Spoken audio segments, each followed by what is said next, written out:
Welcome to the Founders Foyer with me, Aishwarya. This foyer is full of conversations, the space where creators, founders, and builders look for all the support and concepts to grow their ideas into products. Building hype for ideas, leading the vision, and setting clarity on how to execute on plans are definitely things that we as product builders and creative people want to get better at. Thinking becomes a larger part of this, and learning to observe intensely and being able to articulate our thoughts are a result of great thinking for sure. So, how do you communicate and work in a way that's more leveraging and positive sum? We're going to be chatting all about that.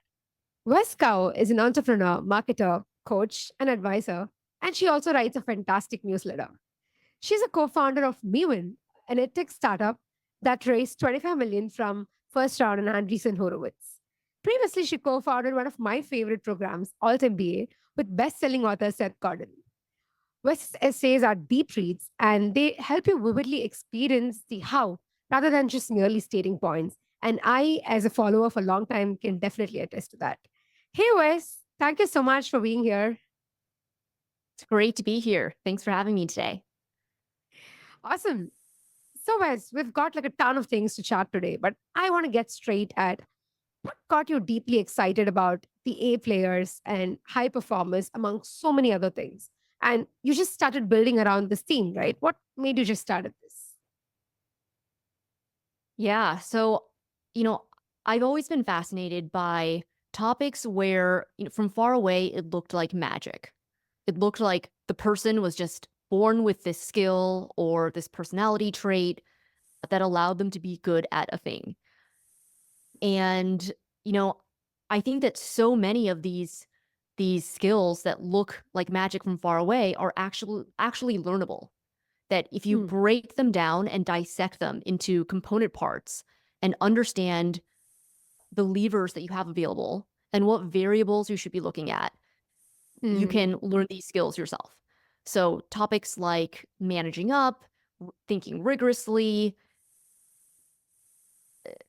innovating, problem Hmm. solving, approaching your work with good judgment and finesse, especially when there's a lot of ambiguity. It seems like there are people who just are more right than other people. Like they say Hmm. something and it's spot on. It just makes sense. Yeah. It's a great point of view.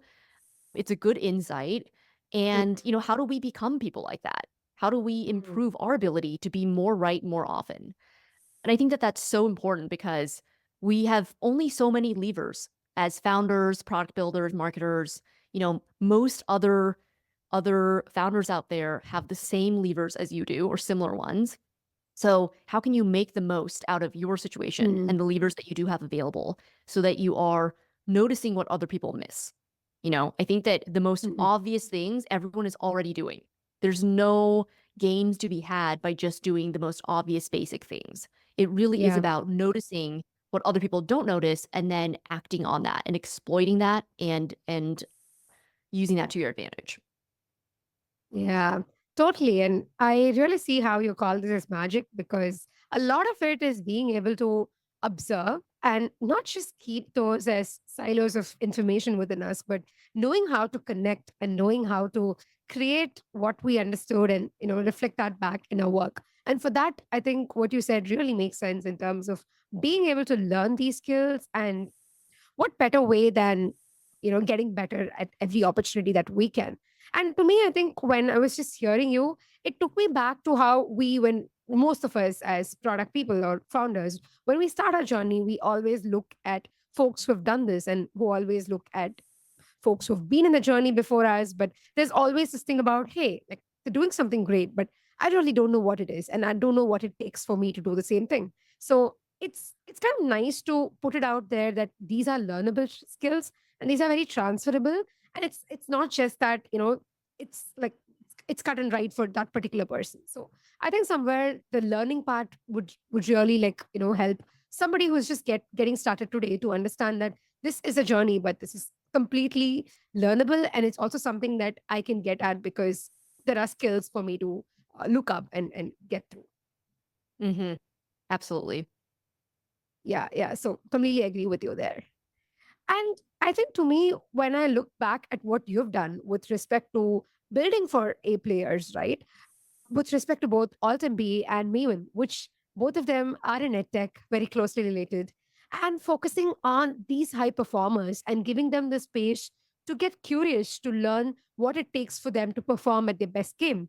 And this was at a time when I would say cohort based courses was even before it became a cool thing. And now people talk about it. But you did it when it was perhaps like very nascent and very, very new. So, what signals and conviction led you to this? Because you yourself was like an A player doing this yourself at a time when it was not even popular. So, what did you see in it? Would you like to share that with us? So I'll have to take you back to 2014 when Seth Hmm. Godin and I were first brainstorming what would eventually become the Alt MBA. Back then, remote work wasn't a thing. We used Skype because Zoom wasn't really Oh, yeah. popular yet. I actually am not sure if it was around yet, but Slack was new. Oh, And yeah. so all these different tools for connecting virtually were all still very new. And I remember the first cohort that we launched was just a big experiment. We Hmm. had noticed that the completion rates for recorded courses, like the ones on Udemy, LinkedIn Hmm. Learning, Coursera, where it's, a bunch of videos that you watch on your own, we had noticed that those had really low completion rates. And we thought, Oh. that couldn't possibly be the pinnacle of what online education is going to be forever. A bunch of people Mm. excited to learn something, and then a tiny percentage of people who actually stick around past the first lecture to actually complete any of the material. Like that couldn't possibly be what the internet could bring for us, right? With online learning. And Yeah. so when we conceived of the Alt MBA, it was very much this experiment where we thought, let's flip the script. Hmm. If pre-recorded courses are asynchronous, let's make our course synchronous and live, real time. If everything is, up to you and completely flexible with pre-recorded courses, let's make our course really strict with set dates that you have to show up, with Hmm. accountability groups. If pre-recorded courses were a solo activity that you can do, anytime by yourself, let's make our course something that is group driven, where there's Right. project work, you are working with other people, you are interacting with other people the entire time. And so that kind of formed the basis of the Alt MBA. And from the first cohort, the response that we got from students was just blew us both away. That people were showing up, putting so much effort into every single project. There were 14 projects in the course of a Mhm. month, staying up into the wee hours of the night with group members, sprinting, putting everything into the various projects. And so it showed us that there was a nub of something there. That, Yeah. that this way of learning in a way that was community driven and where you were able to bounce ideas with other people and challenge each other, learn from each other, keep each other on the hook, put some skin in the game, that these were elements that made online learning richer. And so flash forward, several years later, it's 2020, and Mhm. I, am reconnecting with Gagan Biani, who I actually went to high school with and college with. He's my co-founder at Maven, Oh, and we decided to yeah. start Maven together. And previously, 10 years ago, he had started Udemy. So he was Mhm. a veteran in the online learning space as well. And we were catching up. We were just talking about what are some trends that are happening in online education right now. And we agreed and were both excited by the fact that we thought that the next 10 years of online learning was going to be live. That given the advances in technology, given the cultural sentiment and appetite, that the time was now for Mm. live learning. And so that's what kicked off us starting Maven. Yeah. And both these stories, for me, hearing about them, what connects is the fact that it always took that kind of a space for people to come together and have motivation from being able to learn from each other, right? Whether this was pre-pandemic or now. I mean, like a lot of it now we talk about, hey, post-pandemic, everything is IRL, everything is about meeting people, and everything is about being together in the same room, or whether it's like a virtual room or whatever. But the same trend was also way back there, like 10 years ago. So it kind of proves that for people, we really need that kind of a connection and that kind of a learning from each other to get that motivation, right? And most of us, we ourselves have seen this example where we start these courses, but then we don't go anywhere, or we just lose or drop that motivation midway. So it's also like reminding me of this quote that people say that for A players, you really need that space to kind of meet people of similar kind, people who would just get excited about ideas, who would feel free to share what they are learning from. So I think that's definitely a good journey to look back. And I think as much as I see similarities in terms of bringing together a group, with respect to Alt MBA, I think it was definitely a great experimental program. And with respect to Maven, it was like a fully fledged startup, right? It was like a proper business model and most of this. So apart from these similarities, what do you really think stood as changes for you? And were there like, oh my God, like I didn't expect this kind of moments for you when you built this out as a business? Yeah, so I think there's too many examples to try to think of now. I feel like especially with Maven, you know, and with any early stage startup, you have hypotheses and then those hypotheses interact with reality. And, reality smacks you in the face. And so there's just so many times where, we thought one thing and we tried it and then, the market told us something else. I think in Mm, general, I try to think about what are things that are not likely to change? What are things that are going to stay constant? Because there are so many tactical things that might come up that if you focus on things that are less likely to change, you're able to adjust more on the fly with right. those tactics. And so I think with Maven, our core hypothesis was that Hmm. instructors, there are a group of what we call digitally native professors out there. This new wave, this new generation of subject matter experts who, have a lot of hands-on experience in-house as operators, who have a lot of knowledge that's valuable that people want Mm, to learn from. And then on the other side, you have a bunch of folks who want to learn from the best of the best in their field. So mm, that's the student side.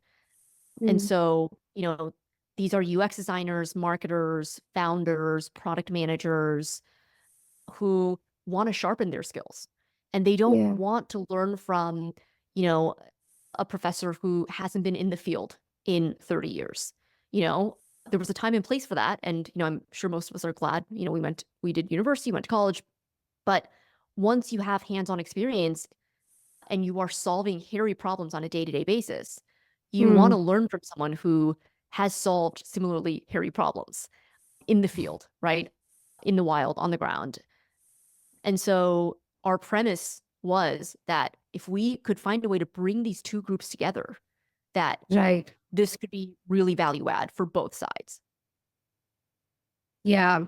Yeah, that's a fantastic point. And to me, I was just recollecting as you were just saying this, how much of a tool like Maven was making people realize that their creative spirit and what really comes to them as a skill can be monetized. Because I remember there was when pandemic started, there was this whole talk about creator economy and ways in which you can actually make your creative work, put it out there and make people build an audience. There was so many talks around it. And I clearly remember how folks went ahead with cohort based courses and not just participating in them, but also really taking that first step and trying to understand that, hey, I need not be a professor or I need not be somebody who's actually like teaching at a university, but I've got a skill. Like there's something that I've personally learned and there's something that I can teach to another person. And that was a moment of, I would say, a great advancement in the way we thought about how we can contribute to, I would say, the internet, because there's there's a lot of skills that came through from people, from just learning about product management or learning about building different tools, different ideas. All of this was together, looking at it cumulatively, with such a great energy from a creator's perspective, right? So I'm actually glad that Maven as a platform was actually enabling that for a lot of people. And was that like, was that creative energy something that kept you going forward? Like, did you have folks catching up with you, trying to see how creating courses was like so much of fun? Oh, absolutely. I hear from instructors all the time that, teaching has become their biggest revenue stream, for example, that it's their main product offering now. they might have a portfolio of offerings, Mm. but, their course is their main one. And I've heard from a bunch of instructors where they never imagined themselves as teachers, as people who had Mm. something to share. And teaching on Maven showed them that there was demand for their expertise, for their topic, for their knowledge. And Yeah. so, yeah, we have instructors who are making anywhere between $10,000 to $20,000 per cohort when they teach Mm. to $250,000 per cohort when they teach. And they're teaching a couple times a year. So it Yeah. really is something that can scale up or scale down with you. And it's just, I think it's such a flexible way to dip your toe in with, hey, like, what could I potentially teach that a group of people would find really valuable? And Mm. we have folks who are doing this on top of their in-house jobs, and doing it full time. Absolutely. So yeah, so it's Absolutely. really, really flexible.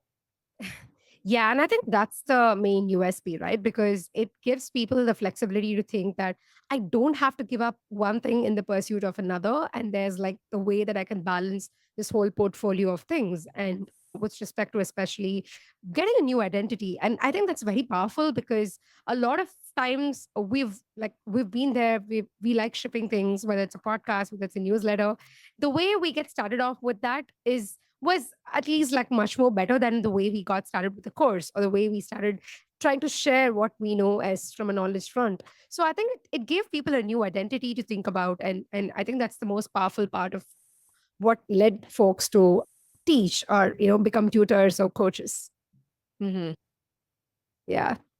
Cool. So now that we're talking about how it gets easier for creative people to share what they know, to build a business around it, and so I think what's essential here is to be able to think better, right? And for me, I've always believed in the fact that being able to think clearly and being able to observe and put those thoughts into action is very important for anybody of being in any role, whether it's a founder, product builder, anybody.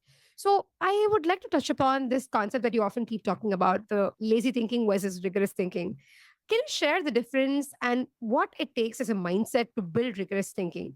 And especially for me, I was curious about this fact that sometimes we think a lot of things are intuition. It's like, hey, this thing comes to me because I have this intuition, I have this gut feeling. So how do you make this all like not have a bias on that clarity of thinking that you could build? Hmm. I'll start with that last question first, because I think it's a really interesting question. So I Mm-hmm. think about intuition maybe a little bit differently than how other people think about it. I think most people think of intuition as this feeling, this like vague, completely subjective thing. But I think intuition is data, that it's a lot of potentially subconscious data points that you've gathered over time, over your lived Mm. experience, that are pointing you in a certain direction and connecting dots almost viscerally for you.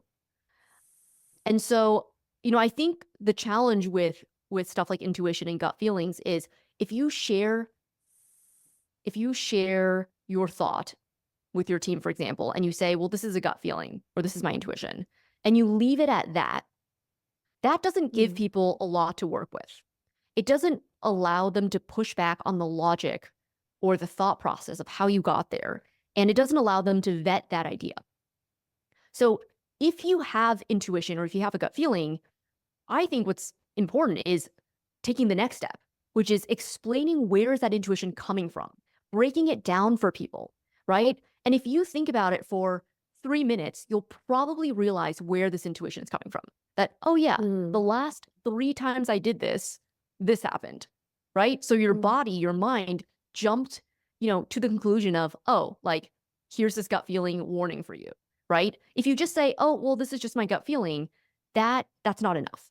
So once Yeah. you break down your intuition and explain it to other people, I find that most people are very open to talking about that because you've now Mm. shared enough for them to be able to push back, to be able to discuss the idea. And so I always challenge people whenever you have a sense of something from intuition, go an extra step, spend an extra couple minutes thinking about where is this really coming from? How can I explain it to other people so that it sounds more logical and more objective, because a lot of times it actually is really logical and really objective. And you have examples that you are drawing from. It's just those examples are kind of, blurred together in your mind. But if you Mm. bring them out, then it's just it's the same as another data point. So those are my thoughts on intuition.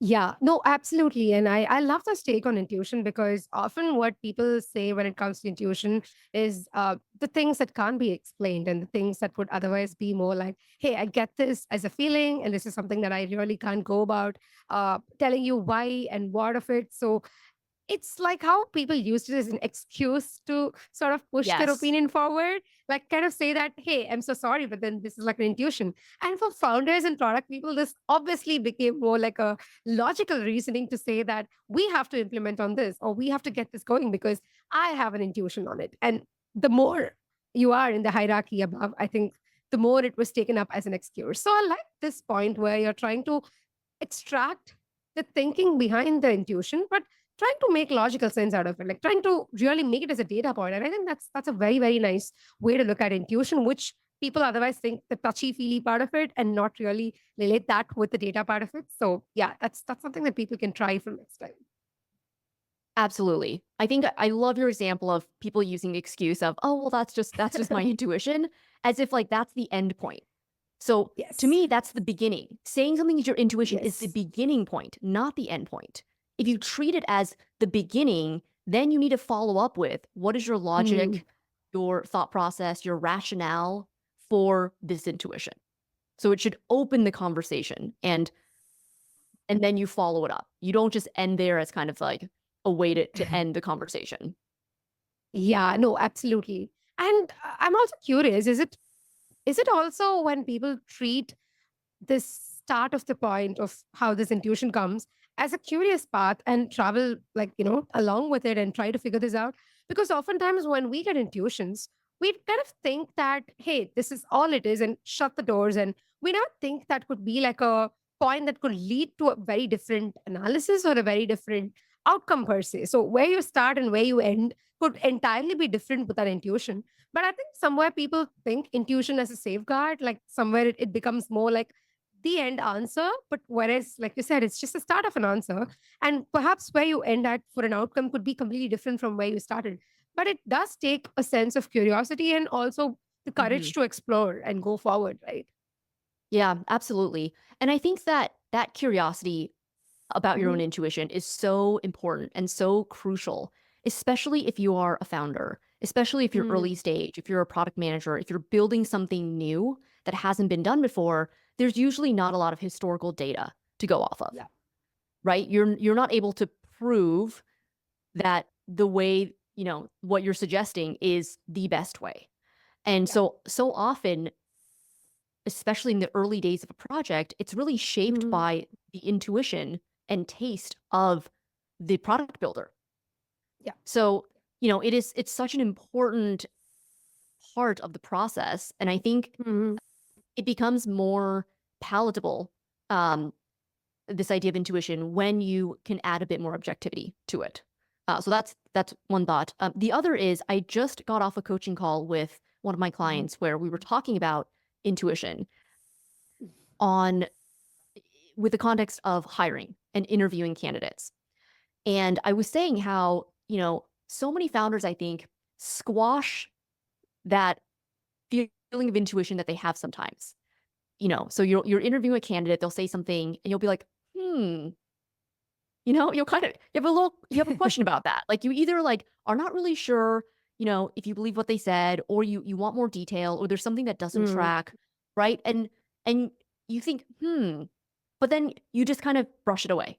You just keep going Right. and, ignore it, right?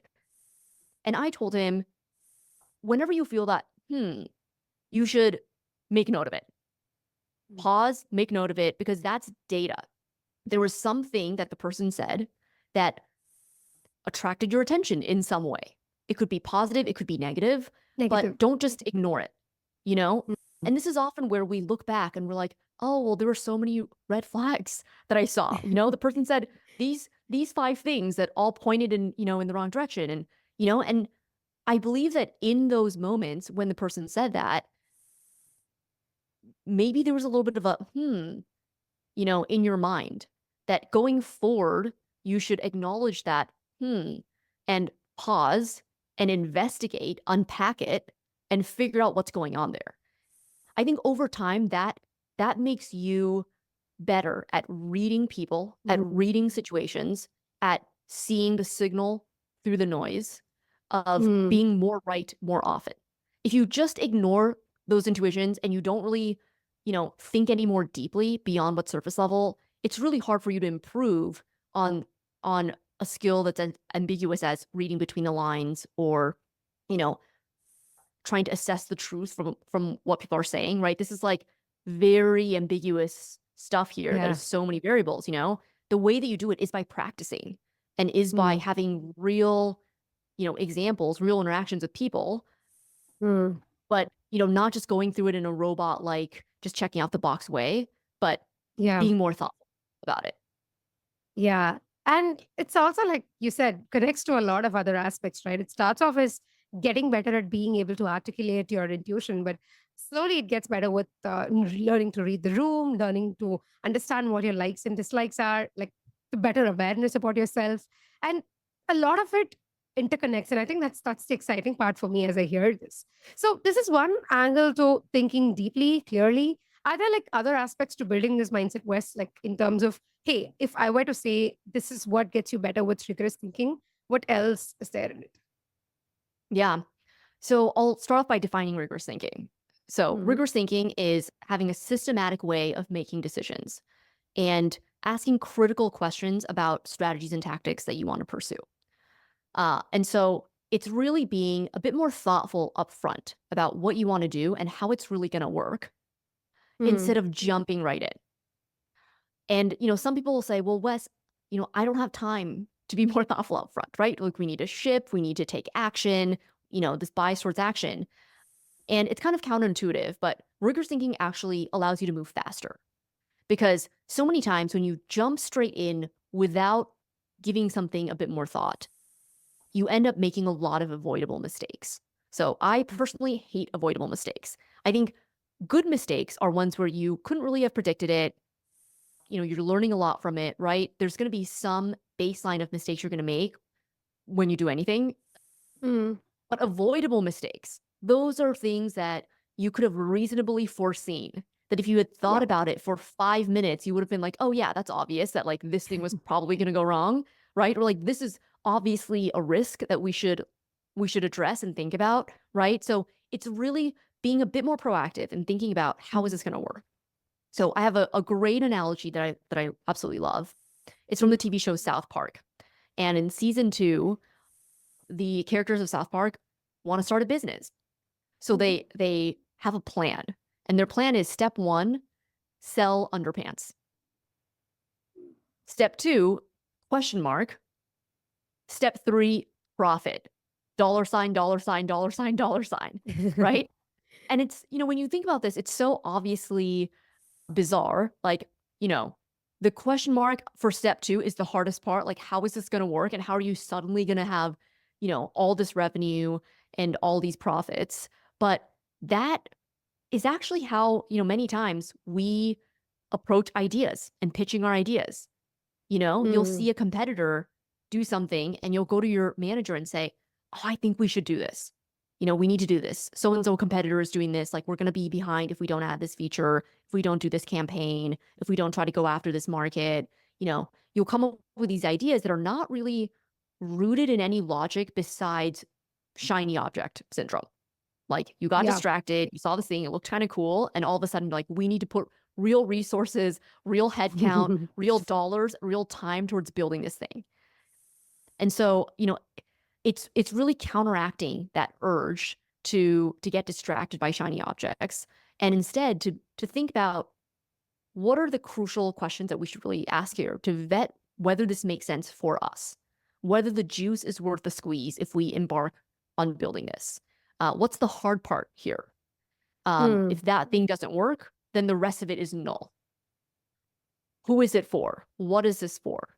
Right? Mm. What are obvious risks? So just asking yourself a couple basic questions usually I find product builders have immediate answers when I ask them these questions, right? Like even hearing the word potential risks, like, oh yeah, it's these things. Like these things are the things that might go wrong, right? So it's remembering to ask yourself some of these questions and then taking that into account as you build. Yeah, and like when you tell me that, as a product builder myself, I kind of understand how it's easy to jump into that, right? Because it's always that you've been wired about, hey, I have to give an answer for this. It's like your mind just jumps into this immediate answer mode before even you could sit down, even if it's uncomfortable with some of those deep questions, sit in silence or like trying to brood over it. Whereas the impetus is always about, I have to have an answer for this. And the minute I arrive at an answer, feels like I've achieved this, or feels like, yes, I've got a hang of this. So to me, like it sounds more like how how much you're able to spend that time and space in being able to think, even though you cursorily have answers to some of these, but going very deeper actually requires you to sit in peace, or I would even say, even if it's uncomfortable, sit through with these questions and really think about it, right? Like really go into that reflection mode and very deep to be able to arrive at potentially good answers. Yeah, and I would say that it doesn't have to take a long time. You know, it doesn't have to be Mm, a week of just nonstop thinking. Even if you spend 15 minutes mm, thinking more about your strategy proposal and answering mhm. some of these big questions, that's going to result in a stronger proposal. And I would not Right. think about it as like, you know, this separate like wasted time potentially, because I think like I get so many it. of us are trained towards having a bias towards action, and that's usually good. The way I think about it is you either spend the time upfront to think about it, or you pay for it by fixing a bunch of Later. avoidable things later on. So it's like you Yeah. either think now or you think later, right? Because the Yeah. goal is to be more right more often. That's really the end goal. So this is a Yeah. means to an end. Thinking rigorously is a way to get you there. If you Mm, jump straight in, you know, and there are a bunch of things that you could have planned better or done differently or mm. structured your hypothesis different or, built something entirely different, you're gonna have to fix all those things. You're gonna have to rebuild. You're gonna have to, like deal with a bunch of messiness. So you're spending that time anyway. It's just spending, I think you spend less time up front, basically, than later on. Yeah, totally agree. And I hope people, like you said, don't end up making the same mistakes again. Like every time try to dodge things, get stuff done, and then later on spend more hours, more days brooding over it. But I hope it doesn't get to be like a habit stacking of sorts. So yeah, like hoping for that. And Wes, there's one more important part that we touched upon as we spoke about this thinking clearly part, which was somewhere the concept of taste. Because now, when you look back, there how much people talk about intuition is the same amount they talk about taste. Because when they're not able to explain something, it's like, I don't know. And I would just put that as a taste. I would just put that as, I have this because I have this fitness. So I know you wrote this excellent article about finesse and turning that je ne sais quoi to an actually executable framework, right? Like giving more meaning and structure to it. So for founders and builders, how do you think they should look at taste? And how do you make them package their observations and judgments into a much more explicable format? Yeah, great question. I think with improving taste, it's about expanding the things that you're exposed to. So, if you have a very narrow view Mm, and, are only seeing, 5 feet above the ground on your own product, it's hard to get a sense of what's happening in this cultural moment, right? Like mm, what are consumers seeing elsewhere besides when they're looking right at your platform? It's also hard to know what does good look like. yeah. I think a great example is when I was working with Seth Godin, previously I was at startup founded a startup backed by Sequoia and Series D, and we were all about shipping quickly. Or so I Mm, thought. Because once I started working with Seth, I realized that actually the speed that I was shipping before was so slow. Like at the time, I thought it was so fast, and the whole company thought it was fast. But once I started working with Seth, I realized that his standards for fast were just so much faster. And like, it's weird because like when you're in the moment of something and like at the time when I was at that previous company, I thought we were moving fast, like I legitimately believed that. And it was only when I was exposed to more and different, Mm. environments and different people with different standards and different, you know, calibration that I realized that, oh, in fact, what we were doing was actually really slow. So I think, same goes, when we talk about taste, quality, I think is another is Yeah, adjacent to taste, right? Because like what is good absolutely. quality, right? Like it's such a this Yeah. big existential question, Yeah. and like a lot of people think they're doing high quality work. Like they Mm. legitimately will send something to their manager and be like, this is the best that this could be, right? But then the manager comes back and has a bunch of edits, a bunch of changes. The manager basically noticed a bunch of things that the direct report didn't notice, right? Because they have more experience, they have better taste, they have better judgment, they have better ability to perceive what's happening, a better ability to troubleshoot and fix the errors that they saw.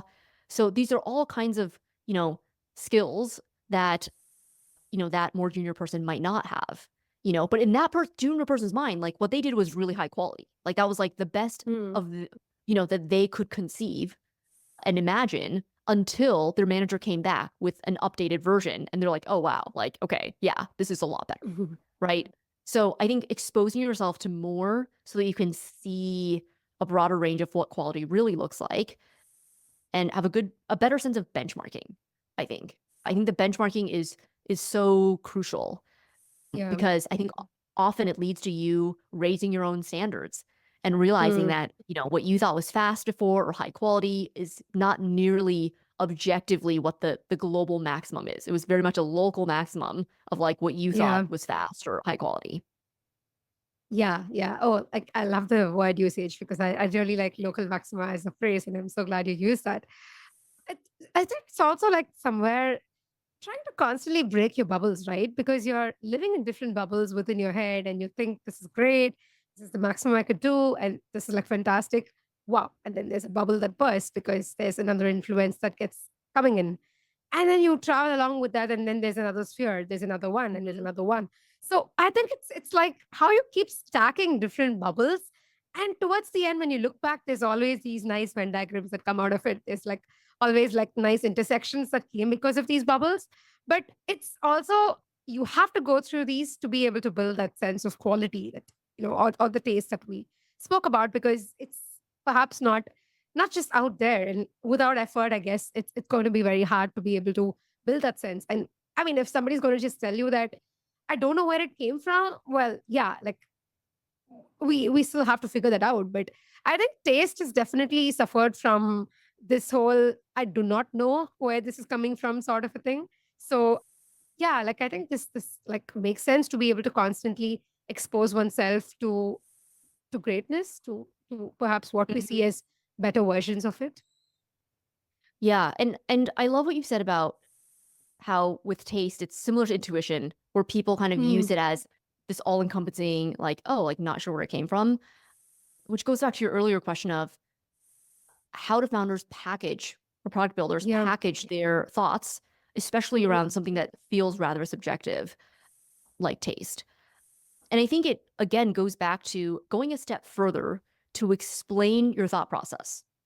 So, for example, I would often point out to my team that, this design or this language sounds kind of spammy, right? Like it sounds Mm. a little bit get rich quick or, a bit too on the nose. And I might Mm. say that it sounds a little bit like the ShamWow infomercial, where it's this Mm. guy, this like high energy guy who's like trying to sell you this thing. And then like there'll be people like using a normal cloth falling over themselves because like your thought is so confusing until the ShamWow, right? Like so, it's using analogies, for example, to explain like we do not want to have that vibe, Oh yeah, right? Like fantastic point. right Yeah. now our email copy has that vibe, right? Like Mhm. that's an example of something I would use to describe like, you might say the email having a certain vibe is taste related, right? But by Yeah. explaining, like we kind of sound like like the ShamWow guy right now, right? Like that's a way of kind of calling that out Mm, and helping people understand, and then I might point out why, what specific parts of the email contribute to that feeling. So for example, there's certain phrasings that are more more casual, punchier, but also like a little bit tech bro, So people mhm. saying like, you know, hey, want to triple your leads in 5 days? Hit me up. I can help you with that. Right? Like the wanna, do you want to versus wanna, right? Wanna. Like wanna has a little bit of a like that. It's just a different vibe, right? Because Like, yeah, language like is a very sort of cool dude, like associations. kind of a language. Exactly. Yeah. And so me being able to point out this is contributing to that feeling of not the vibe that we want, right? Mm, So you want to be able to point to logical, specific, concrete elements that are contributing to whatever taste that you're talking about. Same with mm. like visual taste, design. I'm not a designer, S- but I think every founder should improve their design sense and their aesthetic sense because you are Mm, often working very closely with designers. Same with product people, mm, working very closely with designers. And if you see something that isn't the direction that you want to go in, being able to describe it mm. in concrete terms is really helpful. So not offering the solution. So not saying like this needs to be a brighter blue or the Yeah. font should be different or this should be a heavier weight typeface or whatever. Like not Mm. saying that, but explaining in more concrete terms what about the style or aesthetic or vibe is not Mm. really what you're hoping for. So like once I remember seeing like a designer came back to me with she was designing some tiles for case studies and Okay. it was very simple looking. And I explained that given the fact that these case studies are not the most exciting already, I mean, Mm, just being real here, like we need the image to seem to have higher energy level, less like super professional, more mm, more of an active vibe, right? Like more stuff going on, like more of a high energy vibe. So I'll let you, the designer, figure out how you want to create that higher energy rhythm, that sense of rhythm. mm. But I'm going to point out the Yeah. reason behind it, right? Which is like these case Yeah. studies are like kind of straightforward. Like, we need something that is going to counteract that, basically. And then I shared a bunch of examples where of screenshots that I had taken from other brands' case Mm, study thumbnail images, you know, and showed both what I did not like and what I liked. So that mm. shows, a ton of tacit information, Yeah. right? That's captured speaking the design language with these different examples so that because I know that I might not have the exact vocabulary to point out all the design reasons why an image might feel lower energy versus higher energy, right? Yeah. I just know I want something higher energy. So I'll show some examples of like, here are other things that I feel like are a bit too conservative, a bit too low energy. Mm, And here are ones that feel a bit more active and higher energy. So like all these things yeah. are like taste related, right? But Yeah. you're making it more concrete so people know what to do with Mm, that and then can also debate you on it, because my designer might come back and say like, actually, what I was going for was XYZ. And I think that that mm. actually, is a pattern break that stands out because XYZ. And then we can talk about it, but if I just say, oh, like I feel like this isn't quite it, it's not quite the vibe I'm looking for, like they don't know what to do with that. It doesn't give them Yeah. anything to go off of. Yeah. And it doesn't add up to any conversation because all I hear when we chat about this is how much of this is pushing people to actually emote, to actually converse and get this dialogue going. Because a lot of it, when it's just in your head and when it's not articulated well, it's not being built as a narrative, right? Because at the end of the day, all of this looks and seems like building narratives. Why don't I like this? Because we are doing this and this is a narrative. And why would we have to do this, or why would we want to up this game? Because we are targeting this and that becomes a narrative.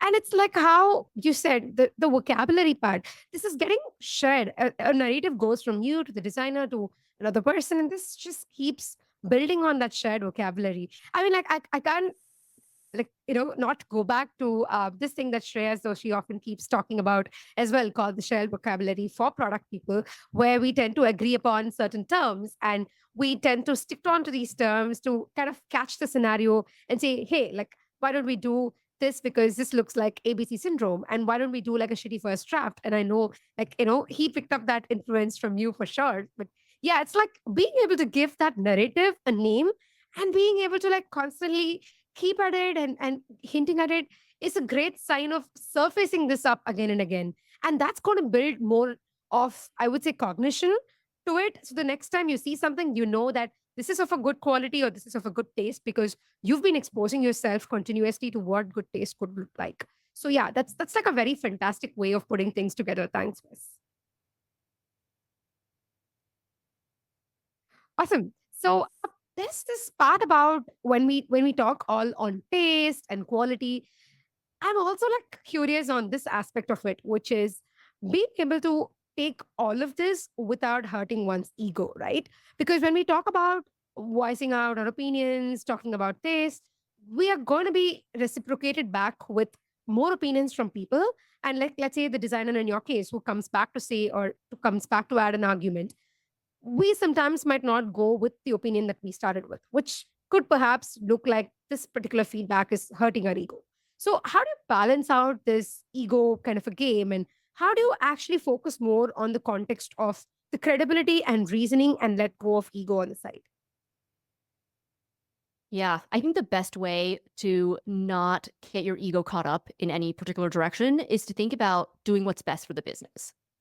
Hmm. So if you focus on doing what's best for the business, you are focusing on finding the most right answer.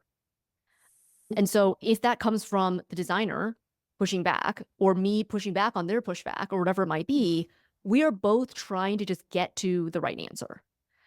And so if you think about it that way, you are less attached to any particular narrative. The narrative that you want to surface is the one that should be the most accurate, right? Like the most Hmm. accurate, best one is the one that you want to surface and circulate among the team. And that narrative might change as you get more information, as more data points come Hmm. in, as plan meets reality. You may update your thinking, and you should update your Yeah. thinking, right? Or someone points out something that you didn't realize that changes your mind on Hmm. something. Like if you're not attached to a narrative as a reflection of yourself and your intelligence, but just a narrative as the best hypothesis that we have at the moment for what's best for the business, the Hmm. latter is much more productive.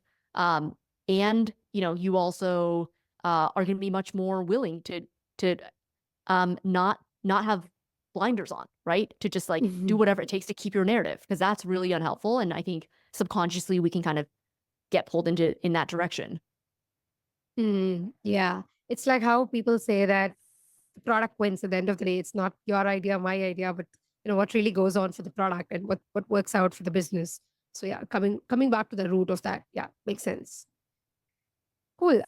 So there's the other angle to implementing a lot of what we spoke, which is the concept of super specific how. I really liked it. It's like how you focus on the solid how and not on the what and why, because the other way around is very famous, right? People always often say that you need to be able to articulate the what, you need to be able to give the context of why you're doing something, and why and what definitely had like a lot of importance.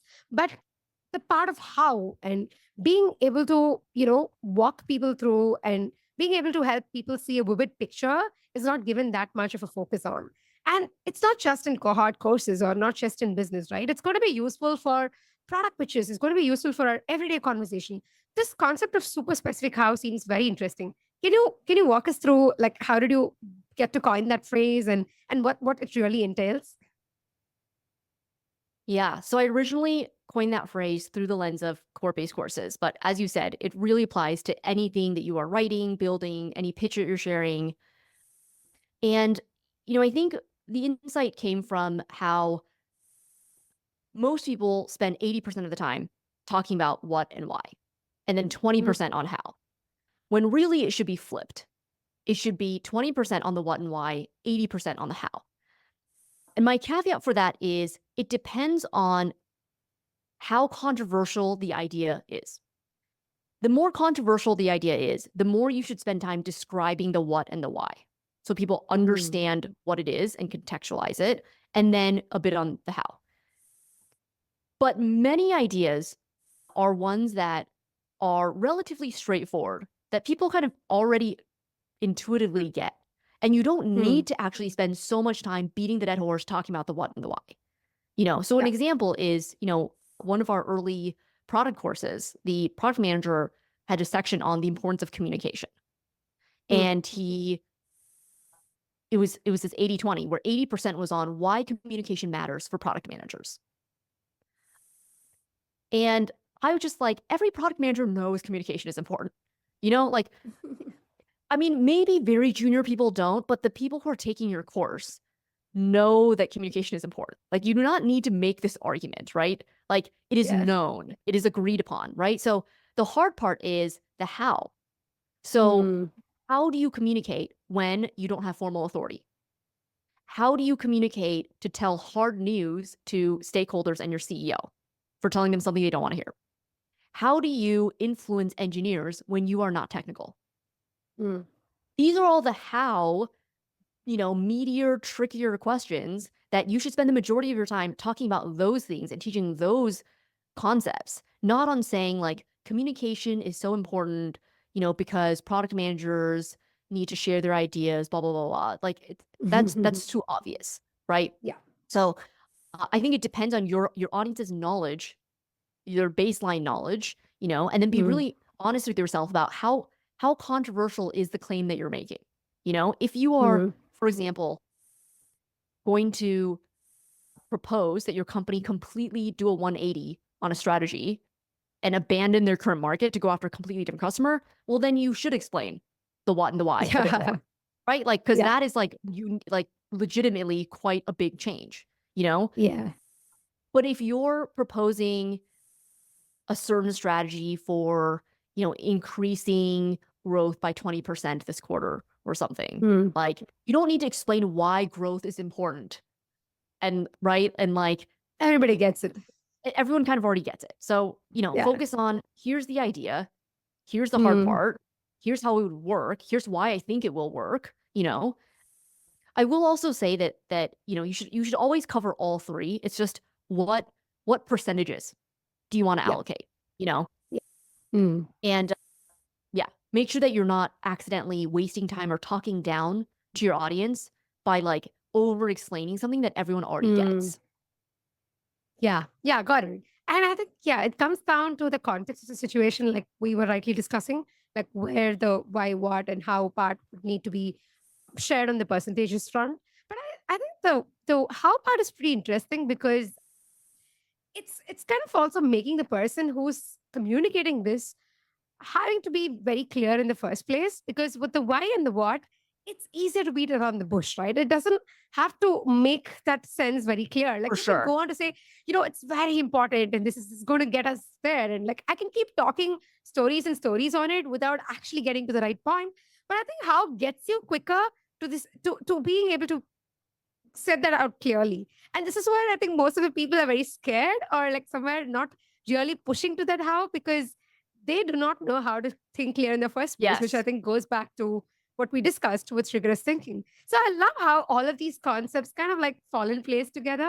It's like one gets to be the other's outcome. But yeah, like totally. I think the how part definitely makes this person have to do some work, which I think would be reflected in the outcome, like you said, having a good cohort, having people who really would look up to what you say, and perhaps you yourself like looking back at what you've done and being able to share concrete examples of how is like you looking through your own journey. So I think that's definitely good. For sure. The how is so important when you're putting together a strategy proposal, for example, for a new Mm, feature, for a new program, for a new mm, campaign.